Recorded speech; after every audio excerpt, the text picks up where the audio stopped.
Hi everyone, my name is Alicia Marzani and I'll be the moderator for today's webinar on tips on winning more drone jobs featuring DroneBase and Christina Martinez. So at Dart Drones, we get a lot of questions regarding drone jobs, how to get more of them, what do they pay, etc. So we're thrilled to have two experts here with us today to cover this topic. Today's speakers are Christina Martinez and Nick Osgood. Christina is a Dart Drones flight instructor, commercial pilot, CFII, and also has her own drone company where she shoots real estate, construction, mapping, and more. Nick is currently the head of operations at DroneBase and oversees all operations and pilots.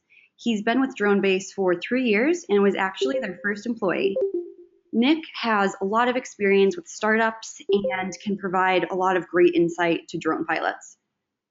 So over the past few years, we've seen explosive growth in the commercial drone industry. To give you guys some numbers, the economic impact of the integration of drones will total more than $82 billion. Also, integrating drones will create over 100,000 jobs.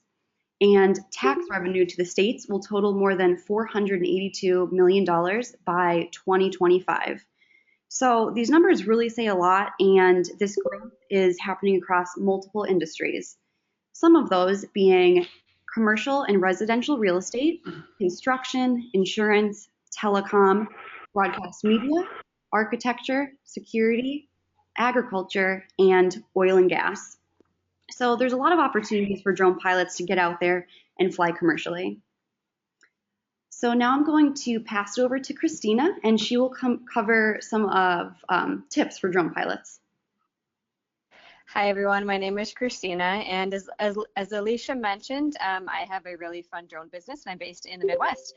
So I've been flying drones for, well gosh, a long time. I actually started out flying blimps in hockey arenas, and then flying manned aircraft, and got into the drone industry when I really saw the technology taking off, pun intended, I guess.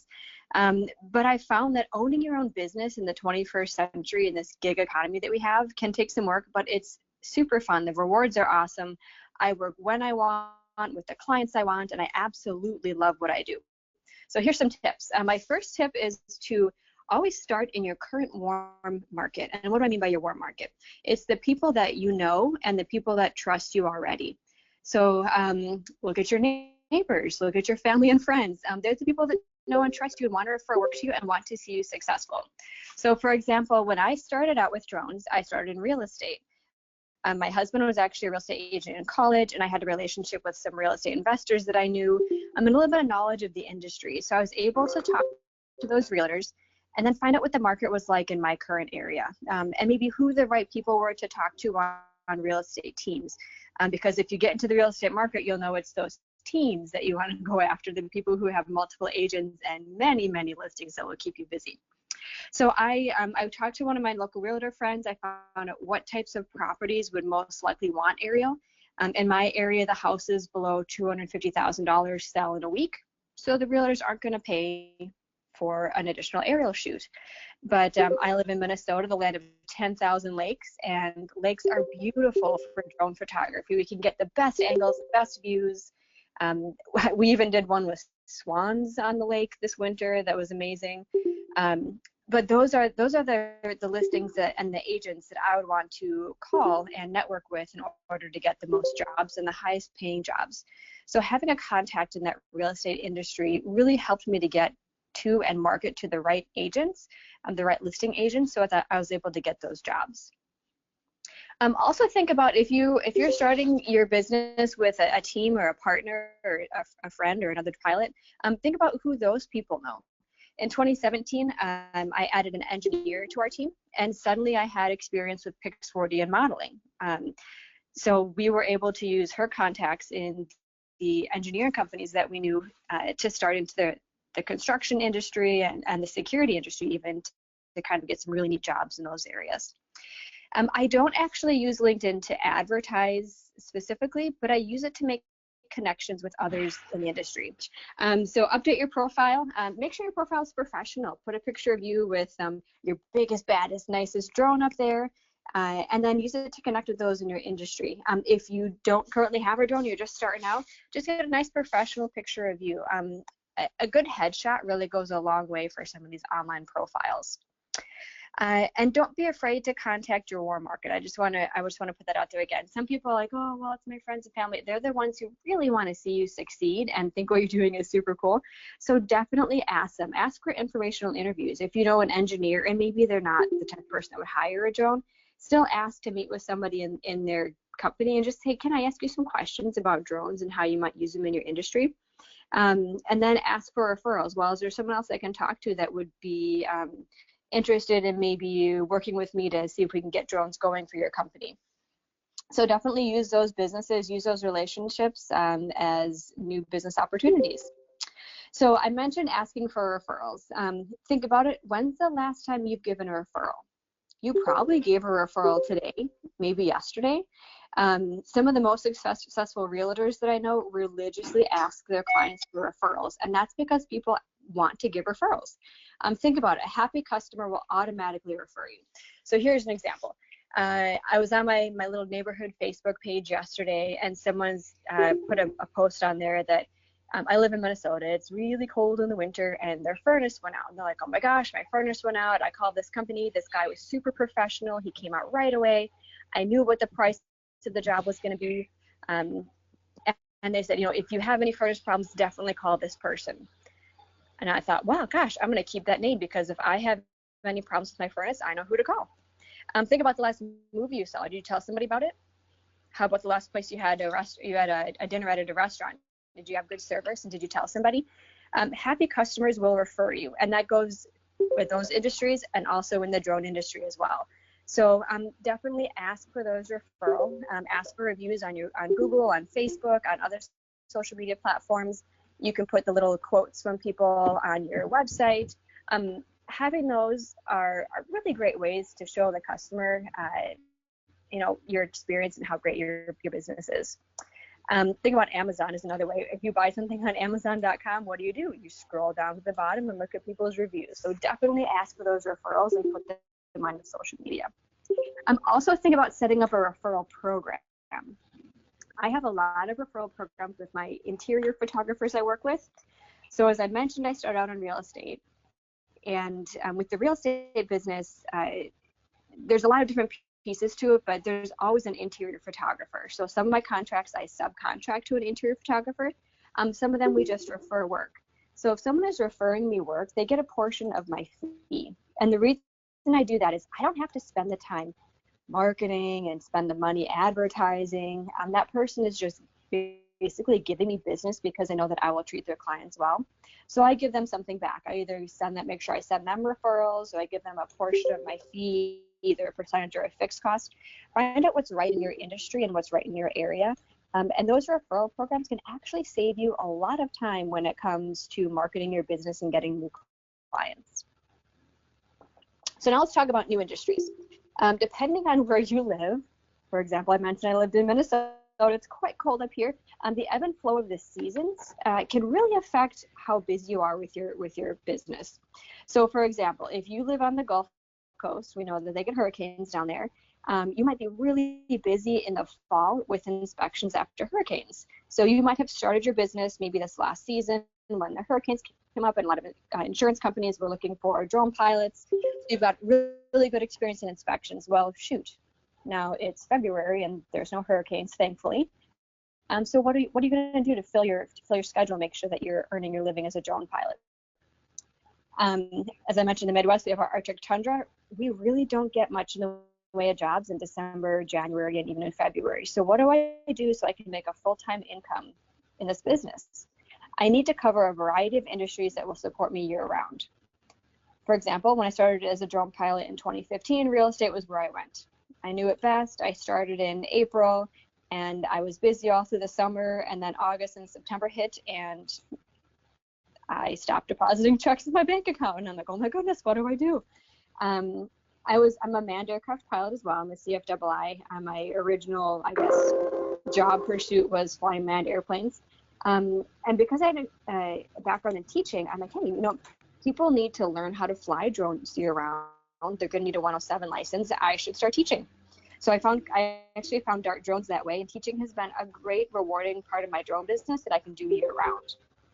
Also think about that drones are a new technology, and companies find new ways to use drones in their business every day.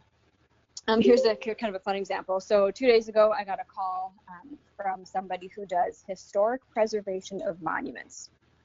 That is a new industry and a new offering that I have not done any work in. But you know what? Probably nobody else has done work in that area either. And I had already kind of expanded from real estate into mapping and modeling, so I can do 3D models and orthomosaic maps and high resolution images. So I'm like, you know what, whatever this guy needs, I can probably do. So I gave him a call back and we chatted about what his needs were. And it's this little monument that's in a town in the middle of nowhere, about 2 hours away in the country. And they need to do some historic preservation stuff with it.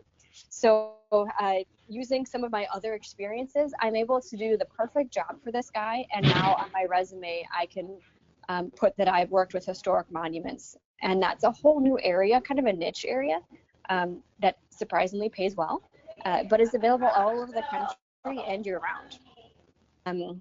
Find out what is kind of hopping. So for us, the construction industry is really popular. So what do you need for construction? You need mapping experience and also inspection experience. I do a lot of warranty inspections for construction.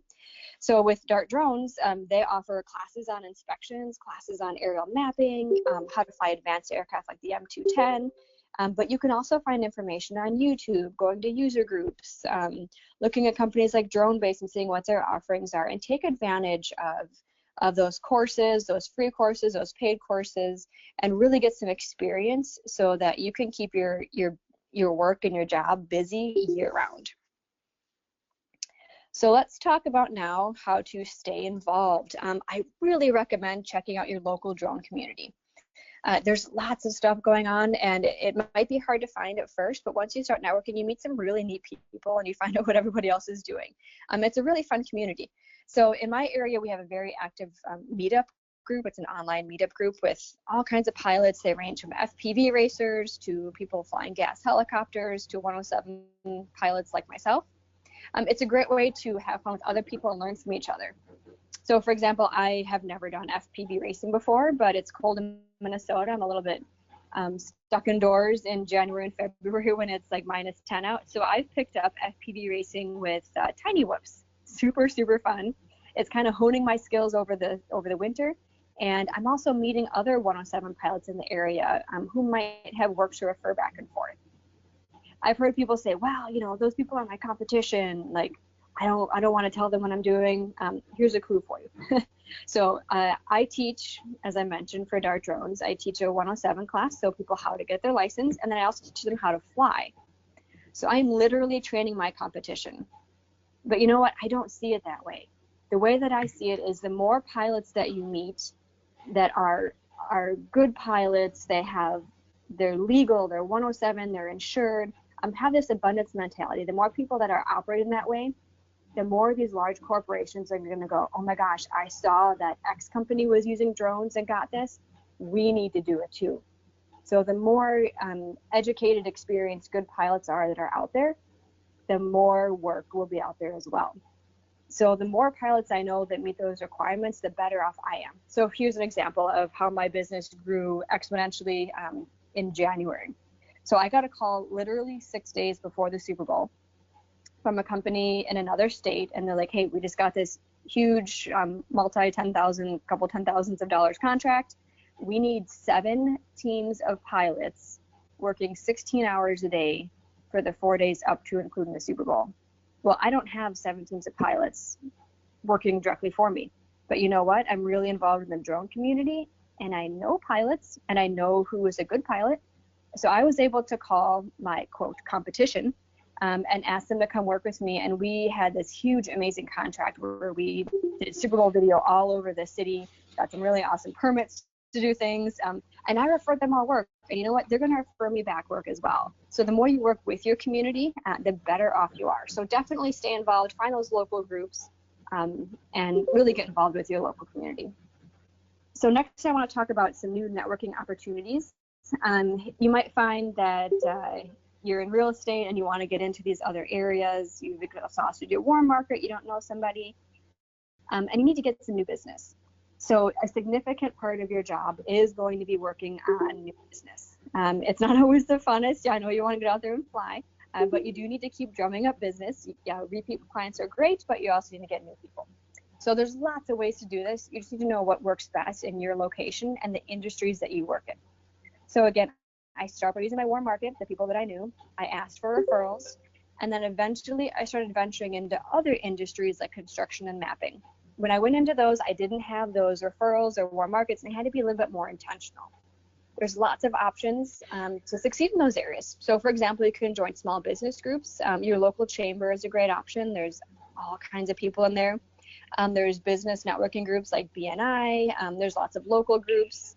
Watch your Facebook pages for small groups, and you can find people in there. Another way that I've done really well is giving presentations at events, and then also volunteering. So I really enjoy the volunteering aspect. Obviously, as a female in a STEM industry, I have a lot of opportunities to speak, but anybody can do this. So we do a lot of STEM presentations and booths. And last year, actually a year ago today, we have the booth again tonight in a couple of hours, but a year ago today, we had a booth at a STEM high school event. And we were just there to show high schoolers, hey, what's out there in the STEM field? Look at this cool new technology.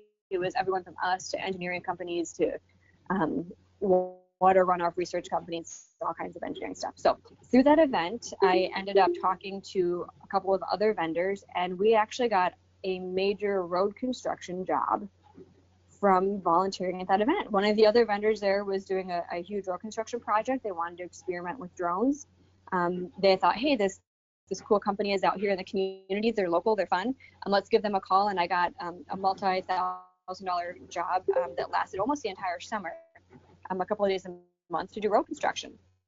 So super cool. Definitely volunteer and get involved. It's a great way to get some new work. So the last new networking opportunity I might offer is setting up booths. You have to be kind of careful with booths and conferences. They can be a little expensive.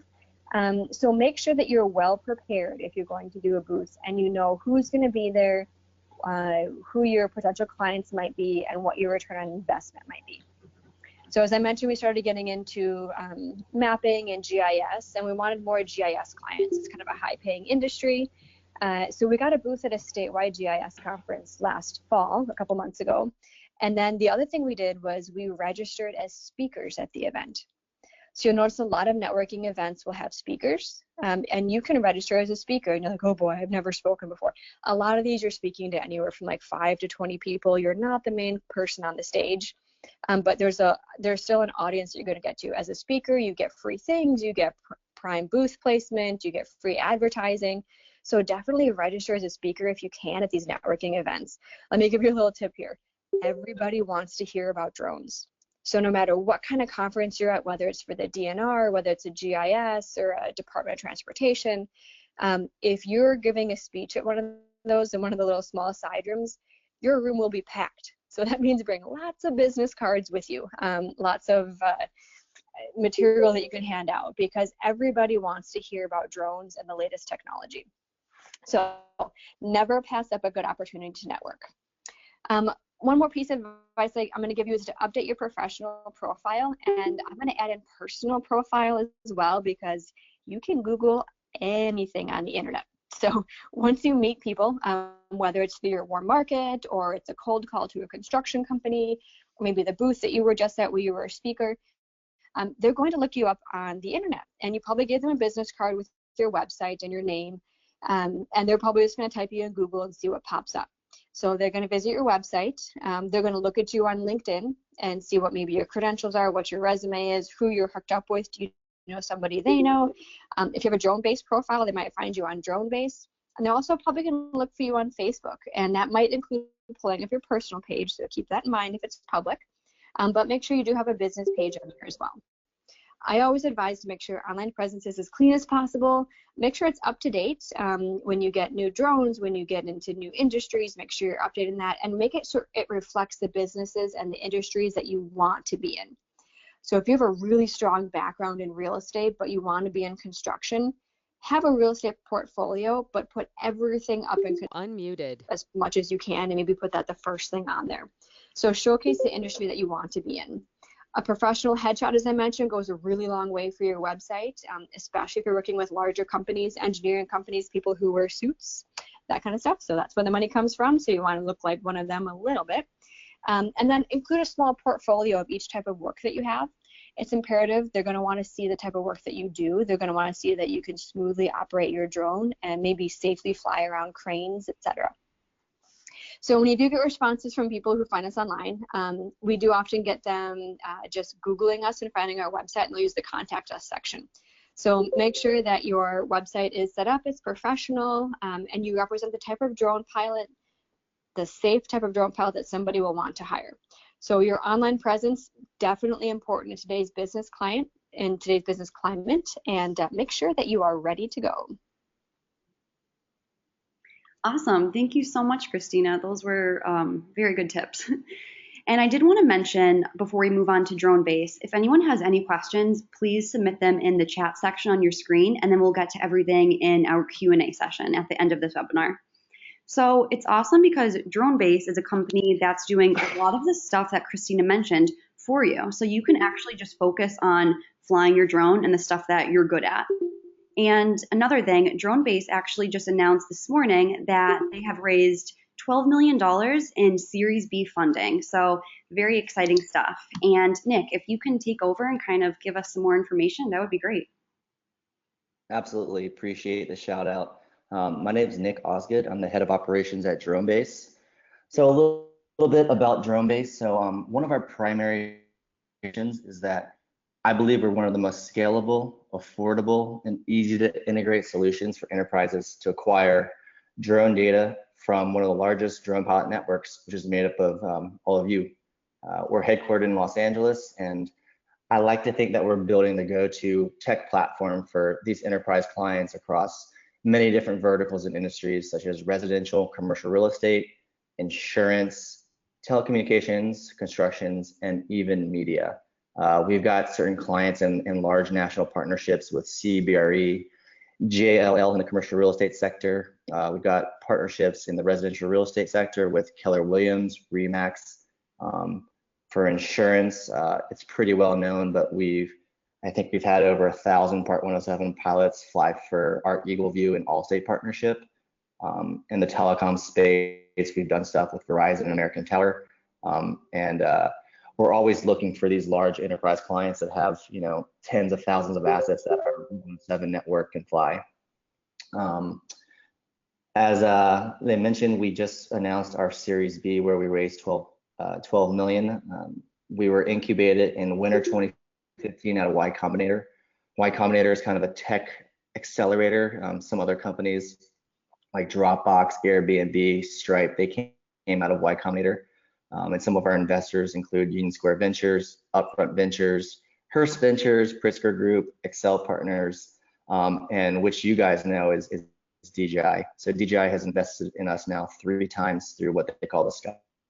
So they've been a really great strategic partner. We have a great relationship with them, and 99% of our pilots actually have DJI equipment, which is kind of the most scalable products right now in the market. Lastly, outside of our core verticals, what we try to do is still build partnerships and technology where it can be used for a variety of skill levels with our pilots. So we have a global partnership with Getty Images. Yes, the Getty Images, the stock site. So pilots that sign up on our platform, they can actually submit footage based on the certain requirements for different types of like shoots, whether it's like cityscapes, landscapes, ocean views, and we review those and we push into Getty. And if Getty sells them, the pilots can get paid. I know Getty's requirements right now to get on Getty are a little bit difficult individually. So we're just trying to provide another avenue for pilots to take all the video clips that they're already doing in their areas or when they travel and get millions of unique visitors to view them. Lastly, what we've built is a technology called Aircraft. So it's an augmented reality platform that is built on top of DJI's SDK, and it's available in our DroneBase pilot app. Right now it's only for iOS, and we'll hopefully have it for Android soon. but it's really built currently for hobbyists that mimics the game Minecraft. So where pilots can place blocks and build different structures. So it's really for the creative pilot. What's cool about it is that anyone can see the structures or blocks that you're building if they're using the same app. But what really excites me is kind of the underlying technology of actually placing objects in the air that you can view via the DJI, your DJI drone. We spent about 6 months developing that deeper tech, and we want to actually turn that into professional use cases. For example, imagine you're a dart drone student, and you're located anywhere in the United States or in the world. You might not be able to get to an actual dart drone facility, but you have a park or soccer field near you. Imagine being able to place courses or cell towers or flare stacks in that field in practice, right? And eventually it'd be able to actually provide you analytics on how your flight is doing. So there's lots of professional use cases that we want to kind of enable this augmented reality platform with. So that's a little bit about DroneBase. So in terms of how it works, it's very simple. You can just go to dronebase.com. You can sign up as a pilot. It's primarily geared towards US, but you can sign up wherever you are. You input your information, your address, which is critical because that's how we geolocate you. And then you can identify what drone systems you have. So we have a laundry list of drone systems, primarily DJI. We chose to build on DJI a few years ago because they were obviously best in class and they had the most market share. And it enables us to kind of have that consistency across pilots, right? Just like Uber has specific types of vehicles that drivers can use. We obviously don't want you using a drone that still has a fisheye distortion. One of the funniest stories I kind of think back about other companies is when Uber first started, they had someone pick a rider up with a pink limousine, right? So they kind of realized they had an issue and they need to actually kind of create some standards. So when you actually fill out your information, if you're US based and you want to make money, you obviously need your 333 exemption or your Part 107. We allow you to input that information, take an image or upload a PDF of so we can verify. And then once we have you in your system, we will approve you and you will be eligible for what we call client missions. Those are the missions that we would send you to a client's work site, some sort of asset, whether it's a cell tower, a utility line, but that at least verifies that you are capable of doing it. One thing that we've really started to do is focus on the training, especially client or asset specific type of training. So I'm sure there's many of you that have received kind of what we're calling insurance roof training. I think we've had a couple thousand already go through it in the past month, where we have a specific shot list that we require pilots to do, depending on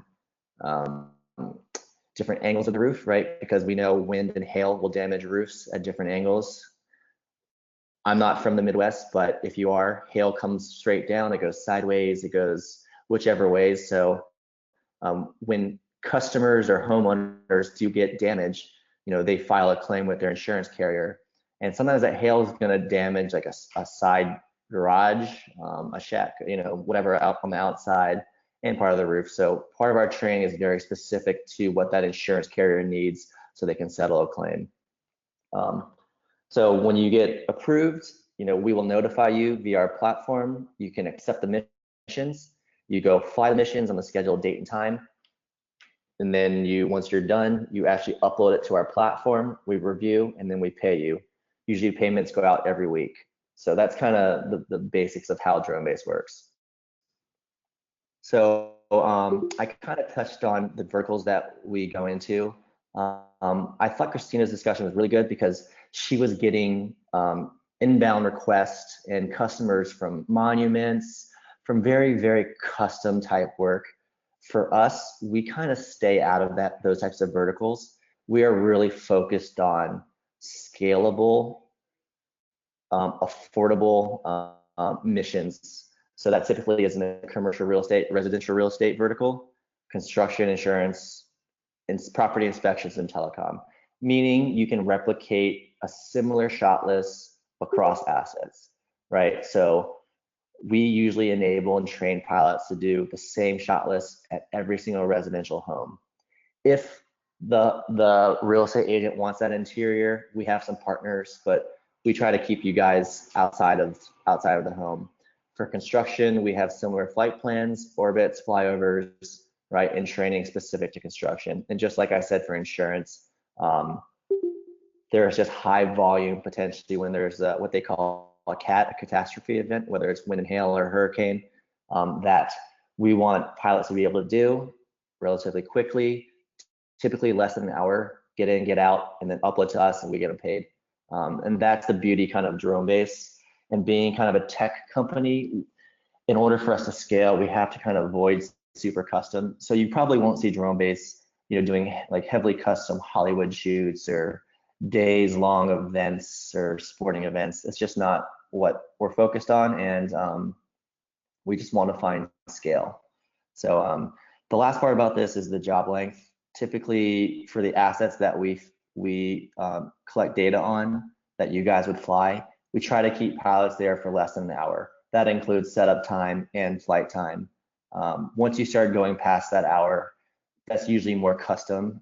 So that's kind of how we try to train our pilots. Get in, get out, do your safety checks, and make sure you do a quick review of the assets, checking your exposure, making sure that your images have metadata, like the lat long, XYZ coordinates, and then they can then go home and upload, or you can go to the next site.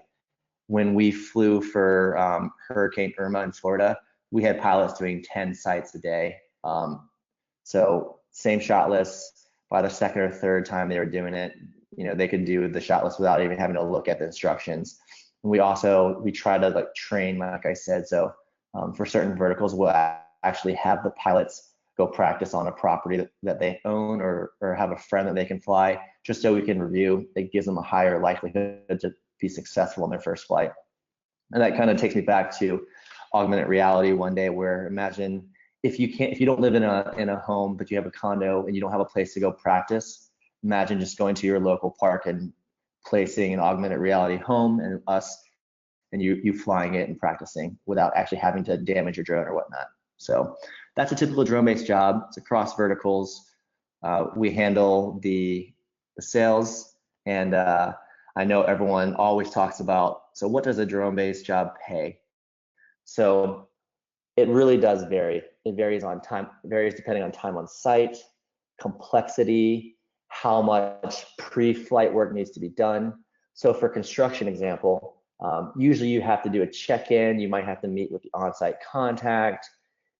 You might, maybe on your first flight, they might require you actually to go through a safety check or a drug screening, which is completely fine, because in construction, we want to give pilots that site for 12 to 24 months, right? And that would be your dedicated location. Those for us are like the best, right? Highly recurring work sites, where you can do some sort of flight automation, do the same flight over and over, right? You do your orthomosaic, and you get paid just to take the data capture, and we do all the post-processing. Our payment process is relatively simple. When you sign up with DroneBase, you get an invite to one of our payment providers, and it just deposits every week, and you get your 1099 tax form end of year. So in terms of payouts, I don't like to personally lock people into what they'll make, but it typically ranges between around $70 to $300, $300 being on the high end based on time on site or a couple hours doing like a large acreage site. And I just want you guys to remember that really the cost for you guys, aside from your upfront capital costs, is traveling to the site and time on site and a little bit of uploading. We're not asking you to do any of the heavy lifting that goes beyond just the flight. So like I said, many of our flights only take 20-30 minutes in the air. If you have a 20-30 acre site and you're popping up at 300 feet in the air, 50% overlap, that's good enough for a lot of just simple orthomosaic type jobs. If you're doing heavier overlap, flying lower, yeah, your time on site's going to be longer. We take that into account. Also, for the lower end of the payouts, like around the $70 mark, we're kind of handcuffed to certain rates, because as you guys can imagine, drones are a new technology in new verticals. So sometimes you're actually adding a new service, but sometimes you're replacing a service. So for instance, let's talk insurance real quickly. Currently, many insurance carriers are using either in-house adjusters or independent adjusters that will use a ladder, climb up a roof, spend about an hour on site for about $100 to $200, right?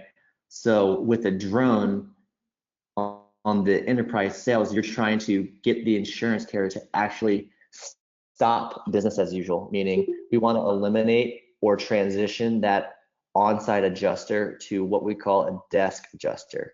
So instead of sending that person up a ladder, we send a drone pilot for half the time, significantly less cost, right? Magnitude's better than sending a person up on a ladder, and turning that person that used to be on a ladder to a desk adjuster, meaning instead of them only looking at 3 to 5 roofs a day, they can look at 50 roofs from their computer, never get hurt, and use the images and any analytics that they have to review to see if there's actual damage to a house and file a claim. So if you look at the entire value proposition, right, the insurance carriers significantly reduce their costs, and they're providing better customer support because they're getting back to a claim faster. So I felt like 2017 in terms of drones in insurance was a very huge opportunity for us that we exceeded in across the Midwest states like Texas and Oklahoma when the hail hit, and then also when the hurricanes hit, especially with Irma, because there was more wind damage than there was flood damage. So that kind of gives you a high level overview of the variance and compensation and why sometimes we just can't charge the $200 per roof because it doesn't make financial sense for an insurance carrier to actually change business as usual. They would just stick to sending a person on the roof. So the drone is a tool sometimes, as in a toolkit. It's not the all be it. So you have to always remember that certain verticals will have price caps over them. So that's it for drone pilot compensation. So in terms of why DroneBase, a lot of pilots, when we send out a mission, they'll say, hey, I got to cover all these additional costs, but then they forget that they're internalizing their own book of business costs, right? So they're thinking about all the post-processing they have to do, all of the back office work, the invoicing, the collections, and all the time that they had to go spend on sales, doing all these meetings, demos, right? DroneBase handles all of that. So we internalize those costs.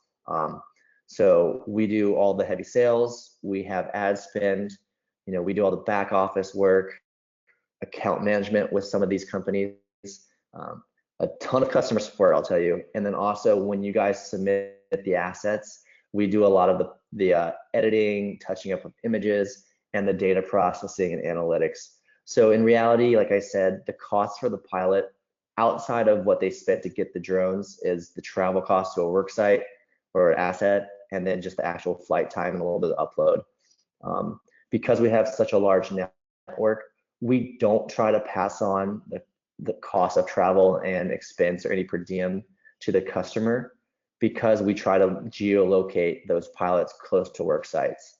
So I saw a stat from the FAA now, I think there's over 100,000, maybe 120,000 Part 107s, which has already almost doubled in the past like 4 months. So you can see it's getting, there's a lot of supply, the demand is still being built, but we really focus at the enterprise level, right? So enterprises just don't have the bandwidth to negotiate every flight with 100,000 drone pilots. They want to actually have 1 or 2 points of contact, right? And then a scalable solution. So like I said, that's why DroneBase is really great on the enterprise sales side, because we hire people from those verticals that can speak the language, have a Rolodex inside those verticals, right? And hope that we can get one of those enterprise customers to sign a contract and then give us tens of thousands of addresses or assets that we can then send out to our pilots that are qualified. So over the years, we first started heavily in real estate. We would actually email and try to connect with residential realtors, right? We gained traction, we started to get pilots flying, and then we've really started to tailor our focus to the enterprise side. So I think it's the one-to-many approach, one customer that has many, many flights. So it can be expensive enterprise sales, especially at tier one insurance carriers or telecom companies. You know, they can take 12 to 18 months to close, and sometimes they're the net 90 payouts, you know, so we still pay pilots on a weekly basis, right? And then sometimes we might have to collect that cash back 90 days later. So that's the stuff that we internalize and the risk we take on for the pilots. So that's kind of why we say why DroneBase, and we just got that Series B 12 million fundraising. I believe we'll be around for quite a bit while, and our goal is to get you guys flights and to keep you busy. And I respect everyone's hustle for building your own book of business, right? And we wouldn't be DroneBase without you guys, so thank you. Great, thank you, Nick.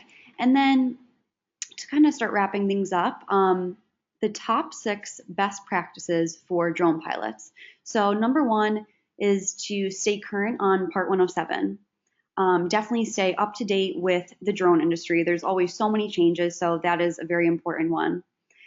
The third is to obtain FAA waivers, have verifiable work experience in the form of imagery, data samples, things like that.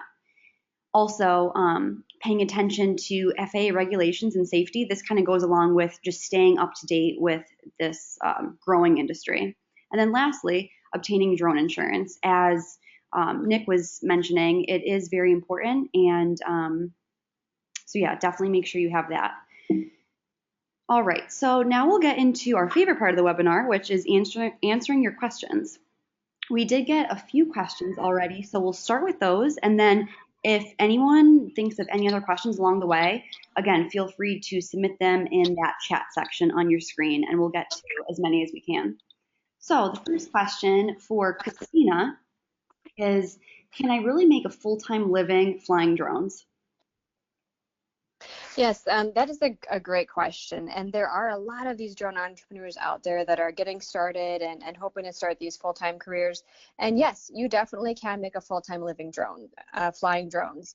But keep in mind, when I started flying, I was a full-time employee. I was a director of finance, actually. And I wanted to get out of my desk job. And so I started by flying on the evenings, weekends. In Minnesota, that stays light forever here, so you can do flying in the evenings. I flew during lunch break. I would take days off of work to pick up jobs. And so it took me a little bit of time before I felt like I had a client base where I could quit my job and have some money, pick the season you're going to quit in, and make sure you're set up financially. It might take you 6 months, 8 months to get that full-time schedule built in. So make sure you're set up financially. When you do decide to go full-time, you definitely want to be with somebody like DroneBase who can help you get jobs in the industry and keep you busy. Make sure you can fly in multiple industries and find industries that will keep you busy all season long. So for me, it's going to be the real estate in the summer, the construction year long, the flight instruction in the winter. So depending on where you are, it's really going to vary. One other thing I might offer is be willing to travel if you want to make a full-time living flying drones. Perhaps travel for hurricane season. I saw lots of jobs available for people traveling for $800 a day, $600 a day. Also after fire season for inspections and insurance adjustments. That's a common place to travel out west to Colorado or California. And then, as Nick mentioned, find the recurring jobs. Construction is a great industry for recurring jobs. My construction jobs last 12 to 24 months. That's guaranteed income every month. I can schedule the flights. So if you're going to make a full-time, definitely be able to vary the type of work you're in. Make sure you've got that health insurance and a little bit of a nest egg built up to fund yourself. But it's definitely a doable industry now.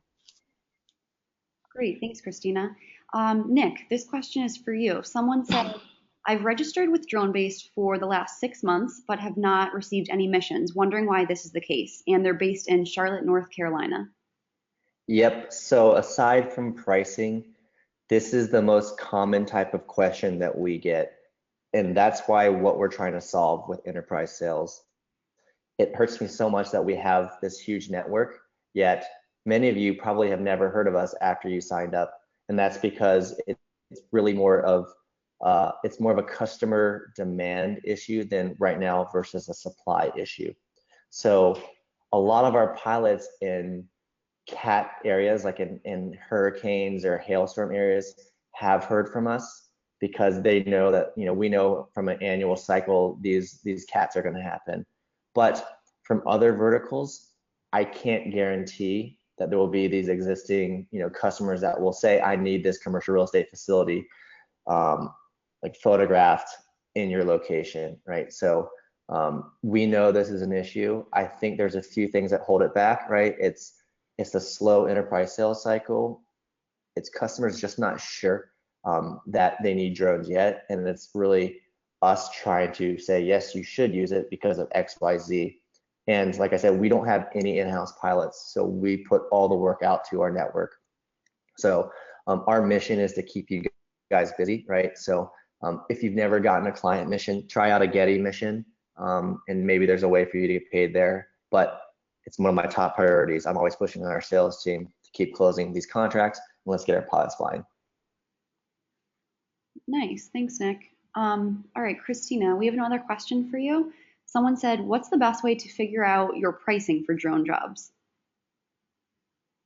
Yeah, that's as Nick mentioned, pricing is probably the most common question we get out there. And maybe it's not what you want to hear, but it really depends on your industry, your location, what you're actually flying. But here's some tips. So think about the profit available to the company that you're working with. So for example, in Minnesota, when I do real estate, a 4,000 square foot house might be $400,000 a year. So when the realtor sells it, they get a commission, they make money, and so they have a certain amount of money that they can use for marketing. In Santa Barbara, California, that house might be worth $2.5 million. So they're going to have a little bit more wiggle room. They're going to be able to do a little bit more maybe with the profitability of that house. So it kind of depends on what the house is listed for in the real estate business. As Nick mentioned, like his prices range from like 75 to 300 for real estate. When I shoot real estate, it kind of ranges from, let's say, 125 to 500, depending on what I'm doing, whether it's just stills or adding in video. But keep in mind that when I do a real estate shoot, I have to get the client. I have to edit the pictures. I have to answer any questions. When they can't get their stuff uploaded to the MLS, they call me. If they realize that they put something on there that, keep in mind, the MLS is very strict. So if they add on other stuff like a realtor sign, all of a sudden they're in violation, then they want, why did I get a fine? If you sign up with DroneBase, you don't have to deal with all of that. You can just get out and fly. So that's why the pricing, you can price it a little bit higher, get paid more if you're doing it on your own, but you have a lot of extra stuff you're managing. As far as other industries, so real estate is the most common, but there's lots of other industries like construction, engineering. Those more engineering-based industries pay a little bit more because they're used to paying engineers, and you're kind of performing engineering stuff for them. So when I do things like major construction jobs or road construction, my daily rate ranges from like $1,500 to $3,000 for work for a day. But again, that's just the flying portion. In that price, I'm also adding in all of the post-processing. And if you're post-processing high resolution construction maps, it might take you 3, 4, 5 days because those maps can take 12 hours to run. So again, that post-processing is added in there. So you need to know how much time are you going to be on site? What kind of hourly rate do you want to make? How much post-processing time do you need? And then think about your equipment and your insurance. Some jobs I need $5 to $20 million of insurance for, and I need to add that onto my price. So when you price it out, again, just think about what the industry you're in, kind of what the general prices are in there. Go ahead and look at other people's websites, find out what they're pricing in your area, because it will definitely be location specific and industry specific. So that's why I kind of encourage you to look at places like DroneBase. They know the industries, they know the pricing, they know how to price things right for market price and how to kind of get you busy and working as much as possible. Awesome. And then Nick, another question we got, does DroneBase take care of applying for waivers needed for jobs and contacting airports that are within the range of that job? Got it. So to keep the answer short is no. we made a strategic decision about 2 years ago to not just apply, we could have maybe paid the money and just applied to every single airport to get these waivers. But we knew that what you guys know about Lance or Lank or however you pronounce it was coming out. We didn't know the exact dates. So we didn't want to spend all the time and money to actually build out this network of waivers and then basically it all be for naught once the automatic airspace clearances were put into action. So right now, we actually, when we dispatch the pilots, we say you must have, in order to accept, you must have permission to fly in these locations. So it's really up to the pilot in command to only accept if they can fly. If they can't and no one accepts those missions, we tell the customer that we cannot fly due to airspace restrictions.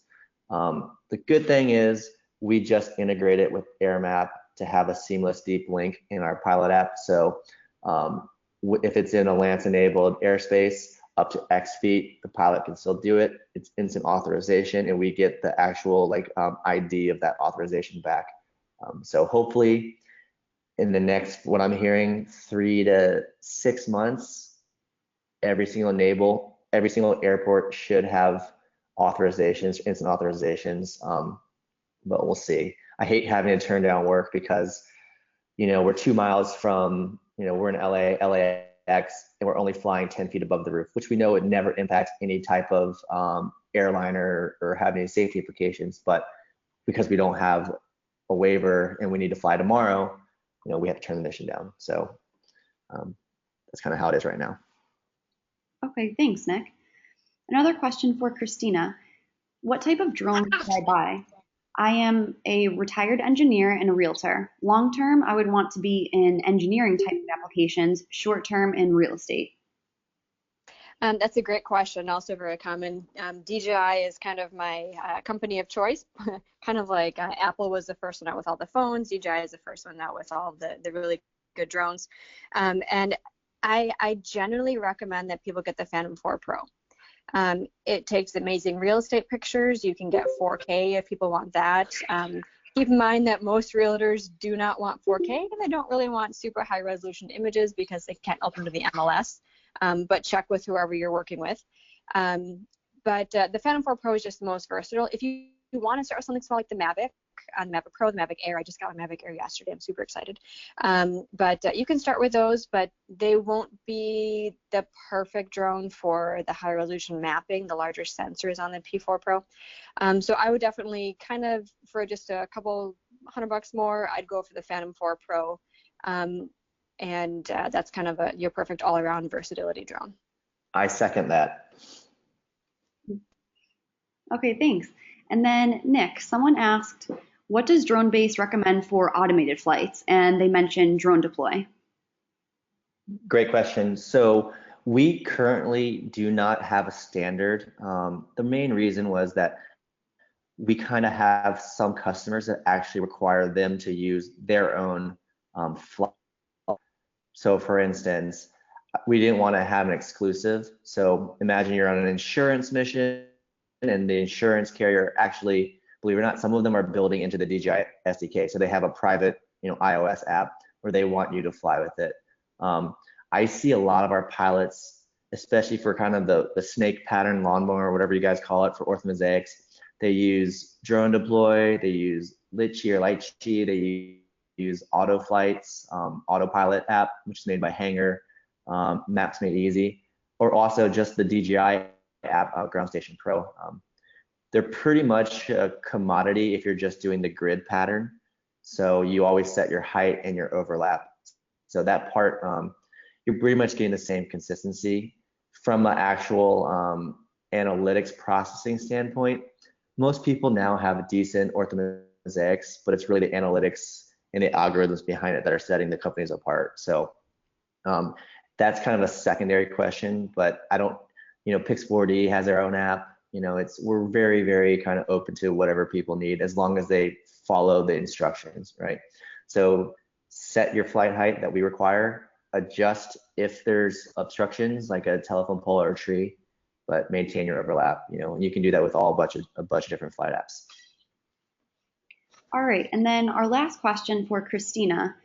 Someone asked, what industry do you see as the most lucrative for a drone service provider? Do you think government contacts are a good option? Yeah, so it kind of depends on what you mean by lucrative. So if you want to get the most jobs and be the most busy, real estate has the most jobs. It's just houses are constantly for sale, going up and going down. There's just a lot of volume in there, and they're kind of the easiest to get. So real estate can be very lucrative in that sense. However, the highest paying jobs are more on the engineering side, like the orthomosaics, the construction jobs, things like that. But they're a little bit harder to come by. So the pay is a little bit better on those sides. You need to know a little bit more. The insurance is a little bit more expensive, but they're less frequent. So it's kind of, real estate you can get in, you can make a lot of money quickly. Engineering takes a little bit more time, but the individual payouts are a little bit higher. So kind of think about what works best with you, your schedule, and your knowledge. As far as government contracts, I used to do government contracts full time as a previous job. And from personal experience, government contracts can take a long time. They usually have to bid them out. There's usually lots and lots of forms required. There's multiple proposals. So they can be, unless you have a contact, they can be a little bit tricky and difficult to get into. So I would recommend starting out in the private sector and work with the private companies or work with DroneBase. And then if you learn more about that government contract or you have some contacts there, then get into that. But I'd start private sector first. Great, thank you. All right, well, that is all the time we have for questions. Thank you so much, Nick and Christina. You guys provided a lot of good insight. So thank you so much for joining us. And to everyone, I will be sending out this slide deck as well as a full recording of the webinar so that everyone can review it. And a few of you did ask about drone insurance, and we actually hosted another webinar a few weeks ago featuring Global Aerospace and Verifly, who are two of the best options for drone insurance. So when I do share this webinar and send out that email, I will also include a link to a recording of that insurance webinar, so anyone could also look that over. So that's it. Thank you everyone for joining us, and please reach out if you have any questions. You can visit our website, call us, email us. We would be happy to help anyone out. So have a great day.